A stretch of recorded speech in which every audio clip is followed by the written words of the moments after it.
دوسرا سوال خاور ظفر صاحب آف ٹوٹنگ کا ہے، وہ یہاں تشریف رکھتے ہیں، تشریف لائیں۔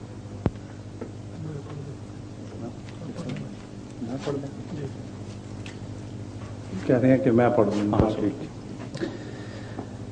ان کا سوال ہے حضور کہ جو یہ آیت ہے وما کانا محمد آبا احد من رجالکم ولکن رسول اللہ وخاتم النبیین، برائے مہربانی اس آیت سے خاتم النبیین کا جو معنی احمدی کرتے ہیں اور جو غیر احمدی کرتے ہیں اس کا مختصراً موازنہ فرماویں۔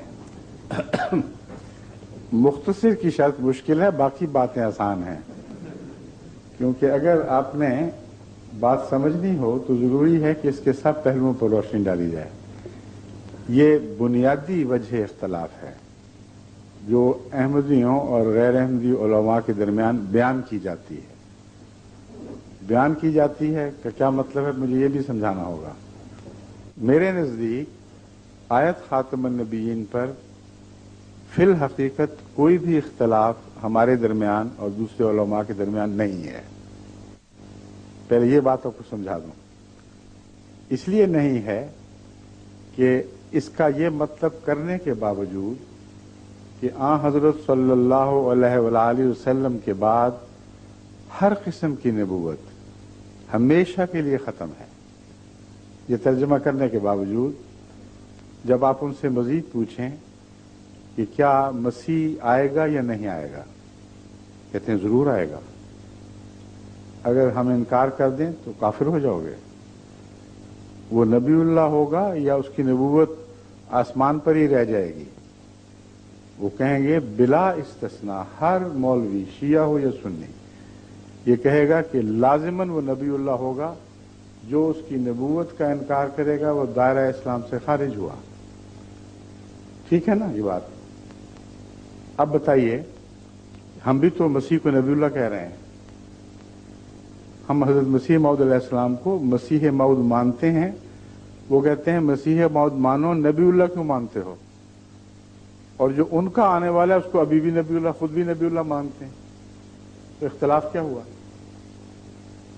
آیت خاتم النبیین کے ہوتے ہوئے بھی یہ تمام علماء بغیر استثناء کے اس مسیح کو جو ان کے نزدیک ابھی نہیں آیا لیکن کل پرسوں کبھی تو آئے گا، وہ کہتے ہیں جب آئے گا وہ ضرور نبی اللہ ہوگا۔ پھر ہم پوچھتے ہیں اختلاف کیا ہے؟ وہ کہتے ہیں اختلاف پھر اتنا بنا کہ ہمارا عقیدہ یہ ہے کہ حضرت صلی اللہ علیہ وآلہ وسلم کے بعد کسی امتی کو نبی کا لقب عطا نہیں ہو سکتا، نبی نیا نہیں بن سکتا، وہ کہتے ہیں، اس لیے پرانا نبی آئے گا۔ اب اس بات میں کوئی ادنا سا بھی غور کرے تو ایک حیرت انگیز تضاد معلوم ہوتا ہے اور ایک بے عقلی کی بات معلوم ہوتی ہے۔ اگر نبی آنے بند ہو گئے ہیں تو کیوں بند ہوئے؟ ایک ہی وجہ ہے، وجہ فضیلت اگر اس کو کہا جا سکتا ہے، کہ ایسا نبی آیا جس کے بعد ہمیشہ کے لیے نبوت کی ضرورت ختم ہو گئی۔ اگر وہ یہ مانیں تو ان کے اور ہمارے درمیان پھر اختلاف ہوگا، مگر ضرورت کے وہ بھی قائل ہیں، ہم بھی قائل ہیں۔ ہم بھی کہتے ہیں نبوت کی ضرورت رہے گی، اور یقیناً آپ بھی یہی مان رہے ہیں کہ ضرورت ہوگی۔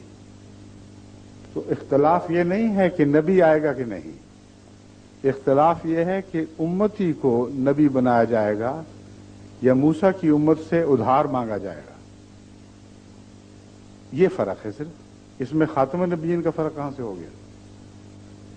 صرف اتنا فرق ہے، اور میں تکرار کرتا ہوں اس بات کی، آپ بے شک پوچھ کے دیکھ لیں، وہ تمام کے تمام ایک نبی کی ضرورت کو مانتے ہیں، جانتے ہیں کہ ایک نبی ضرور آئے گا، وہ کون ہوگا یہ بحث ہے۔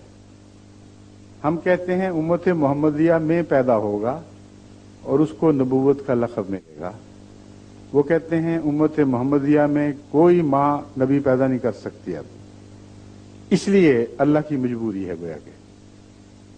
چونکہ نبوت کی ضرورت پیش آ گئی، نبی بن نہیں سکتا، خدا نے ایک پرانا نبی اٹھا رکھا ہے، اور وہ نبی کون ہے؟ موسیٰ کی امت کا نبی، وہ نبی جس کو قرآن کریم آج بھی یہی فرما رہا ہے، رسولاً الی بنی اسرائیل۔ مسیح کون ہے؟ بنی اسرائیل کا رسول۔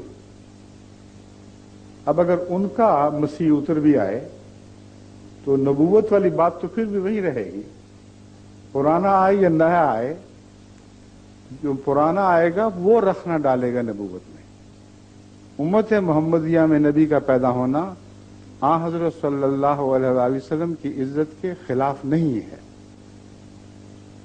باہر سے قرض مانگنا، ضرورت ہو اور گھر میں بچہ نہ سنبھال سکے ضرورت ہو، یہ امت محمدیہ کی گستاخی ہے۔ اگلی بات جب اور کھولتا ہوں تو پھر آپ حیران رہ جائیں گے کہ اس عقیدے کو سن کر آپ کے دل میں توجہ کیوں نہ پیدا ہوئی کہ اس کو سوال تو کر کے دیکھیں کہ کیا عقیدہ ہم لوگوں کی طرف منسوب ہو رہا ہے، لیکن آپ کی طرف مولوی یہ بات منسوب کر رہے ہیں۔ جب اب ان کے پیچھے لگے تو ان کے عقیدے کے پیچھے بھی لگ گئے۔ وہ یہ کہتے ہیں کہ مسیح پرانا اترے گا، وجہ یہ ہے ضرورت ہے، اور اگر بے ضرورت نبی رکھا ہوا ہے تو پھر یہ خدا کی عقل کے خلاف بات ہے۔ ضرورت ہے تو نبی آئے گا، پرانا آئے گا۔ اگر آپ قرآن سے اس نبی کو جو اترے گا یہ آیت نکال کے دکھا دیں کہ رسولاً الی بنی اسرائیل،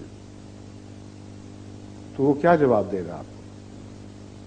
وہ یہ کہے گا کہ اب میری نبوت پھیلا دی گئی ہے، پہلے میری نبوت محدود تھی، تو پھر نئی نبوت ہو گئی۔ پہلی نبوت کہاں رہی؟ پہلی نبوت محدود بنی اسرائیل کی نبوت ہے، اور جب تک اس کو نئی نبوت عطا نہ ہو وہ امت محمدیہ میں آ کر حکمرانی نہیں کر سکتا۔ حضرت صلی اللہ علیہ وآلہ وسلم اور پہلے نبیوں کے درمیان ہم جب فرق دکھاتے ہیں تو ایک بڑا اہم اور بنیادی فرق یہ بتاتے ہیں کہ رسول اللہ صلی اللہ علیہ وآلہ وسلم پہلے اور واحد نبی ہیں جو تمام بنی نوع انسان کے نبی بنائے گئے۔ اس سے پہلے کبھی کسی کو تمام بنی نوع انسان کی حکمرانی نہیں بخشی گئی۔ ایسی قطعی اور حقیقی بات ہے کہ اس پر متعصب سے متعصب مولوی بھی اختلاف رائے نہیں رکھ سکتا۔ درست ہے، عیسیٰ ان میں تھے کہ نہیں تھے؟ اگر تھے تو یہ انقلاب کب آیا کہ عیسیٰ جو بنی اسرائیل کا محدود نبی تھا وہ محمد رسول اللہ کی عالمی نبوت میں شریک ہو گیا؟ شریک وہ ہوتا ہے جو باہر سے آتا ہے۔ بیٹا اپنے باپ کی دولت میں وارث کہلاتا ہے، شریک نہیں ہوا کرتا۔ اس لیے جو ہمیں جو کہتے ہیں شرک فی النبوت کرتے ہو، خود مشرک فی النبوت ہیں اور اول درجے کے۔ اور پھر آگے دیکھیں اس کا مطلب کیا بنتا ہے۔ کیا عیسیٰ نبی اللہ پر آسمان پر قرآن کریم نازل کیا گیا تھا جو رسول اللہ صلی اللہ علیہ وسلم پر نازل ہوا؟ نہیں کیا گیا۔ جب اس کو تعلیم اور دی گئی تھی، اور قرآن فرماتا ہے اس کو انجیل کی تعلیم دی گئی تھی جس میں اس پر فرض کیا گیا تھا کہ وہ بائبل پر عمل کرے، اور یہ آیت قرآن کریم میں موجود ہے کہ اس نے دعویٰ کیا کہ میں بائبل میں ایک شوشہ بھی اضافے کے لیے یا اس کو کم کرنے کے لیے نہیں آیا۔ مسلمہ عقیدہ ہے، تو اس کو نئی نبوت کہتے ہیں، دی جائے گی، اس کو قرآن دیا جائے گا۔ اور چونکہ اس نے نبی غیر نبی سے تعلیم حاصل نہیں کیا کرتا کلام الہی کی، اس لیے یہ عقیدہ انہوں نے بنایا ہے کہ قرآن اس پر دوبارہ نازل کیا جائے گا۔ اگر نہیں کیا جائے گا تو اس کو کیا پتا قرآن کیا ہے؟ اس کو تو بائبل کا پتا ہے۔ قرآن کا تو اشارتاً بھی اس کو کوئی کچھ بتایا نہ گیا پہلی زندگی میں۔ نیا آیا ہے تو گویا نیا قرآن لے کے آیا ہے۔ قرآن وہی صحیح جو محمد رسول اللہ کا ہے صلی اللہ علیہ وآلہ وسلم، مگر مسیح پر جب تک خدا براہ راست قرآن کریم نازل نہ کرے اس کو قرآن کی تعلیم کا کچھ پتہ نہیں۔ تو وہ شریک مکمل بن جاتا ہے رسول اللہ صلی اللہ علیہ وسلم کا. اس پر ایک دفعہ پھر قرآن نازل کیا جائے گا، اور وہ جس کی حکومت بنی اسرائیل تک محدود تھی وہ کل عالم پر حکمران ہوگا. یہ نبی پرانا نبی نہیں ہے، یہ نیا نبی ہے. اور آخری نبی جو اس حیثیت سے دنیا دیکھے گی وہ حضرت محمد رسول اللہ صلی اللہ علیہ وسلم نہیں ہوں گے، بلکہ یہ نبی ہوگا. اس لیے یہ اختلاف جو ہے یہ محض لفظی بھی ہے، اور زیادہ آگے جا کے دیکھیں تو بہت گہرا ہو جاتا ہے، مگر مسیح کے گرد. عقیدے کے لحاظ سے کوئی اختلاف نہیں. حضرت محمد رسول اللہ صلی اللہ علیہ وآلہ وسلم کے بعد نبی یہ بھی مانتے ہیں اور ہم بھی مانتے ہیں. ہم یہ کہتے ہیں کہ حضرت صلی اللہ علیہ وآلہ وسلم کے بعد کوئی نبی غیر قوموں سے، غیر امتوں سے نہیں آ سکتا. یہ محمد رسول اللہ علیہ وسلم کی امت ہے. جو بھی مصلح پیدا ہوگا اسی امت میں پیدا ہوگا. جو بھی فیض پائے گا محمد رسول اللہ سے پائے گا، آپ کے قرآن سے دین سیکھے گا. اور اس حیثیت سے وہ اطاعت میں جب بڑھ جائے گا تو محمد رسول اللہ ہو گیا. اطاعت میں جب بڑھ جائے گا تو حضرت صلی اللہ علیہ وسلم کی غلامی میں اس کو وہی کام کرنا ہوگا جو محمد رسول اللہ کا کام تھا. وہ کیا ہے؟ لِيُظْهِرَهُ عَلَى الدِّينِ كُلِّهِ، تاکہ دین محمد صلی اللہ علیہ وسلم کو تمام دنیا پہ غالب کر دے. یہ ہمارا عقیدہ ہے. اب میں آیت خاتم النبیین کی طرف آتا ہوں. پہلے میں دونوں کے عقیدے کی تشریح بتا رہا تھا کہ فرق ہے تو کیا ہے. آیت خاتم النبیین کا یہ ترجمہ جو وہ کرتے ہیں کہ وہ نبی آیا جس نے پہلے سب نبیوں کو ہی نہیں بلکہ نبیوں کا بیج ختم کر دیا، تخم نبوت ختم ہو گیا، اور حضرت صلی اللہ علیہ وآلہ وسلم سے پہلے جتنے نبی تھے ان سب کو ختم کر دیا. یہ مانتے ہیں کہ نہیں؟ کیسے ختم کیا؟ جسمانی طور پر یا روحانی طور پر؟ دو ہی معنی ہو سکتے ہیں. جسمانی طور پر ختم کیا تو سب نبی تو اپنی موت خود ہی وفات پا چکے تھے. ایک ہی ٹیسٹ کیس باقی تھا، عیسیٰ علیہ السلام. ان کے نزدیک، ہمارے نزدیک نہیں. ہم کہتے ہیں جسمانی طور پر بھی کل نبیوں کو بلا اشتباہ ختم کر دیا. یعنی ایک نبی بھی آپ کی عمر سے گزر کر زندہ نہیں رہا. آپ کی پیدائش سے پہلے فوت ہو چکا تھا، آپ کی نبوت سے پہلے فوت ہو چکا تھا. یہ مولوی جو ہم پر الزام لگاتے ہیں یہ کہتے ہیں کہ نہیں، ایک نبی زندہ تھا، وہ زندہ تھا، زندہ رہا ان کے قول کے مطابق. تو کس نے کس کو ختم کیا؟ وہ نبی جو رسول اکرم صلی اللہ علیہ وآلہ وسلم سے 570 سال پہلے ان کے بیان کے مطابق پیدا ہوا، اور 570 سال کی عمر میں وہ آسمان پر بیٹھا ہوا دیکھ رہا تھا، اور اس کے سامنے ایک بچہ پیدا ہوتا ہے، اس کے سامنے جوان ہوتا ہے، اپنی نبوت کا دور ختم کر کے گزر جاتا ہے. تو کس نے کس کو ختم ہوتے دیکھا؟ ان کے قول کے مطابق نعوذ باللہ من ذالک عیسیٰ علیہ السلام نے رسول کریم صلی اللہ علیہ وآلہ وسلم کو ختم ہوتے دیکھا. اور وہ دونوں یہ دعوے حضرت کے صلی اللہ علیہ وسلم انہوں نے جھٹلا دیے. آپ فرماتے ہیں میں پہلا بھی ہوں اور آخری بھی ہوں. اگر جسم کے لحاظ سے یہ مانتے ہیں تو پہلا تو مسیح تھا، پہلے پیدا ہوا، اور موت کے لحاظ سے مانتے ہیں تو آخری مسیح ہوا، بعد میں مرا ان کے قول کے مطابق. تو ختم نبوت کا تو انہوں نے کچھ بھی باقی نہ رہنے دیا.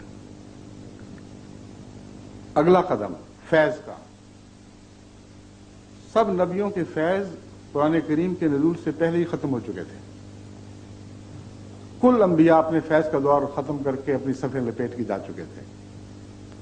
ایک مسیح ہی باقی تھا نا. یہ کہتے ہیں اس کا فیض نہ صرف یہ کہ رسول اللہ صلی اللہ علیہ وسلم ختم نہیں کر سکے بلکہ براہ راست اس نے خدا سے وہ فیض پایا جو پہلی زندگی میں اس کو حاصل نہیں تھا، فیض میں بڑھ گیا، اور رسول اکرم صلی اللہ علیہ وآلہ وسلم کے وصال کے بعد آپ کی امت کو زندہ کرنے میں بنیادی کردار مسیح ادا کرے گا۔ گویا کہ رسول اللہ علیہ وسلم کی امت تو مر رہی تھی، اس میں سانس لینے کی طاقت نہیں رہی تھی، زندہ کیا تو موسوی امت کے مسیح نے۔ تو فیض کیسے ختم کیا؟ نہ جسم ختم کر سکے، نہ فیض ختم کر سکے، اور دعویٰ یہ ہے کہ ہم ختم نبوت کے قائل ہیں۔ غلط کہتے ہیں۔ میں علماء کو بارہا یہ کہہ چکا ہوں کہ اس معاملے پہ گفتگو کرو، میں ثابت کروں گا کہ تمہارے معنوں میں بھی جو ہم مانا کرتے ہیں وہ بہت بلند ہے، جو تم مانا کرتے ہو اس میں بھی ہم قائل ہیں، تم قائل نہیں ہو۔ اور وہ ختم کا معنی ختم کرنا، جیسے کہ میں بیان کر رہا ہوں، یہ کرتے ہیں۔ اور میں ثابت کر چکا ہوں کہ نہ وہ جسم کو ختم مانتے ہیں جسمانی لحاظ سے، نہ روحانی لحاظ سے۔ جماعت احمدیہ دونوں لحاظ سے حضرت صلی اللہ علیہ وسلم کو خاتم مانتی ہے، اور قرآن کریم میں خاتم النبوت نہیں لکھا گیا، خاتم النبیین لکھا گیا ہے۔ النبیین، جتنے بھی نبی تھے کلہم، ان سب کو محمد رسول اللہ صلی اللہ علیہ وآلہ وسلم نے ختم فرما دیا۔ اور ہم کہتے ہیں کہ عیسیٰ آپ سے پہلے وفات پا چکے تھے، اس لیے کوئی نبی بھی جسمانی لحاظ سے آپ سے آگے نہیں نکل سکا۔ روحانی فیض آپ کی امت تک محدود رہا، اور اس میں بھی عیسیٰ کو تو یہ بھی توفیق نہ ملی کہ 30 سے زیادہ اپنے متبعین پیچھے چھوڑ کر جاتا، اور روحانی لحاظ سے بہت قربانی کرنے والا، مگر کامیابی کے لحاظ سے ایک بے طاقت نبی دکھائی دیتا۔ اس کے وصال کے بعد لمبے عرصے کے بعد پھر رفتہ رفتہ خدا نے غلبہ عطا کیا ہے، مگر زندگی میں حضرت عیسیٰ علیہ السلام کو یہ شرف نصیب نہ ہوا۔ حضرت محمد رسول اللہ صلی اللہ علیہ وآلہ وسلم کو زندگی میں یہ شرف نصیب ہوا کہ آنکھیں بند نہیں کیں جب تک عرب میں وہ انقلاب برپا نہ کر دیا جس کا بیڑا تنہا اٹھایا تھا، اور حیرت انگیز انقلاب تھا جو عرب کی حدوں سے چھلانگ لگا کر ایک طرف کسریٰ کی حکومت میں داخل ہو چکا تھا، دوسری طرف قیصر کی حکومت میں داخل ہو چکا تھا۔ تو صلی اللہ علیہ وسلم کی زندگی میں یہ واقعہ ہوا ہے۔ اس نبی کی خدمت کی امت کو زندہ کرنے کے لیے مسیح کو لایا جانا تھا۔ ایک لغو خیال ہے، جماعت احمدیہ اس کو رد کرتی ہے، اس کو آیت خاتم النبیین کے منافی قرار دیتی ہے۔ ہم کیا معنی سمجھتے ہیں؟ اول وہ معنی سمجھتے ہیں جو عربوں میں رائج تھے اور آج بھی رائج ہیں۔ خاتم کا لفظ قرآن نے ایجاد نہیں فرمایا، ایک عرب محاورے کو استعمال فرمایا ہے جس کو سب عرب جانتے تھے۔ خاتم کا لفظ عرب بہترین کے معنوں میں استعمال کرتے ہیں، جس سے اوپر کوئی نہ ہو، یعنی مقام کے لحاظ سے آخری ہو۔ چنانچہ ابو علی سینا جو مشہور طبیب بلکہ اطباء کے باپ مانے جاتے ہیں، ان کو خاتم الاطباء لکھا جاتا ہے۔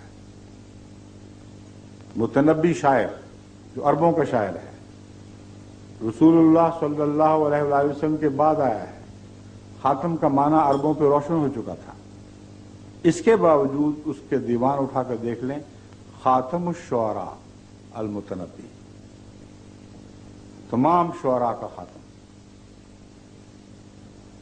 آگے دیکھیں، ہمارے زمانے میں ہمارے ملک میں حکیم اجمل خان پیدا ہوئے، دہلی میں بہت چوٹی کے حکیم تھے جن کا آج تک نام، ان کے نام کا ڈنکا بجتا ہے طب میں۔